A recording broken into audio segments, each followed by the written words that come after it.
we are going to be talking about types of economic systems.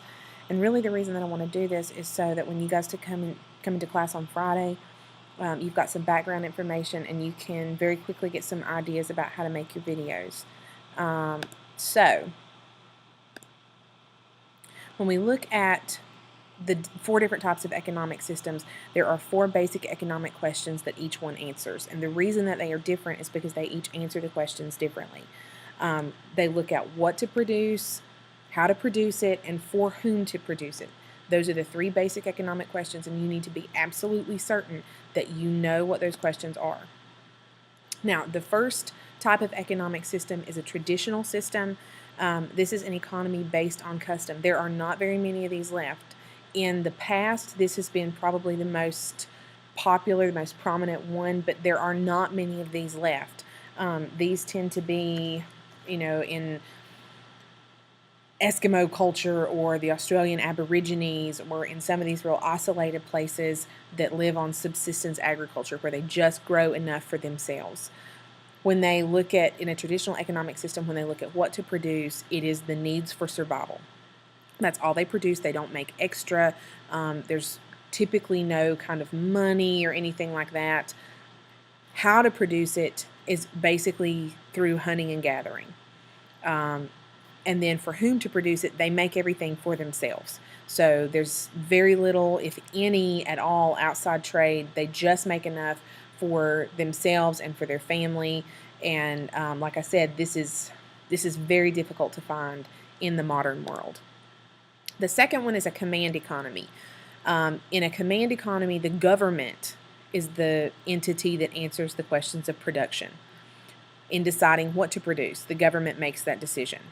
In deciding how to produce it, the government plans out what factories they're going to have, what jobs people are going to have. The government is in control of everything. When they're looking at for whom they're going to produce it, the government actually controls the distribution of all products. The government decides how to use their resources. This has been the type of economic system that is more common in socialist governments. Probably the best example, if you look here on the right, this is the flag from the former Soviet Union.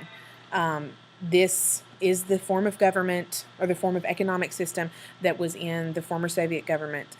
Basically, the Soviet government said, we're going to make bread on Wednesday, people are going to buy bread on Wednesday, and that's all that's going to be available. There's very little choice by consumers. The third kind is a market economy. This one is also a pure market economy, is also pretty rare, because in a pure market economy, literally the people or the consumers are the only ones who answer the questions of production. So when you're looking at what to produce, it is completely and totally up to consumers. When you look at how to produce it, businesses are the ones who choose what they're going to produce, and then if consumers don't buy it, the businesses go out of business. For whom to produce these goods, it's based on consumers' income. If they can afford it, they can buy it. With a pure market economy, individuals are the ones that are in control. There is no government regulation whatsoever, which means that absolutely nothing would be illegal. If there is a market for it, then people can buy it. There's no government regulation over anything that is produced. There's no government regulation over business, so there are no protections for consumers whatsoever in a pure market economy. The fourth kind is a mixed economy. This is what most countries around the world are. In a mixed economy, consumers and businesses sort of in conjunction with each other make those decisions about the economic questions, but there is some government control. Businesses and consumers decide what to produce, but the government sets up regulations to protect consumers from bad products, from products that are unsafe, from businesses taking advantage of them, that kind of thing. When you look at how to produce it, the government sets safety standards. They don't allow, in the United States, things like child labor. There have to be certain work standards in factories and things like that, or the government will step in and fine the companies or shut them down. When you look at who the goods are produced for, it's based on consumers' income, but there's also some government assistance for people who can't afford certain services.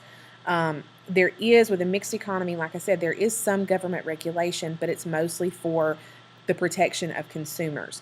Now, when you guys come into class on Friday, I'm going to split you up into groups, and you're going to have to come up with an idea for a video that's based on or that teaches one of these types of economic systems, and then we're going to share them. So be creative. Think about some props that you could use. Think about sort of a little short storyline or something like that that you could put in your video. I'll see you then.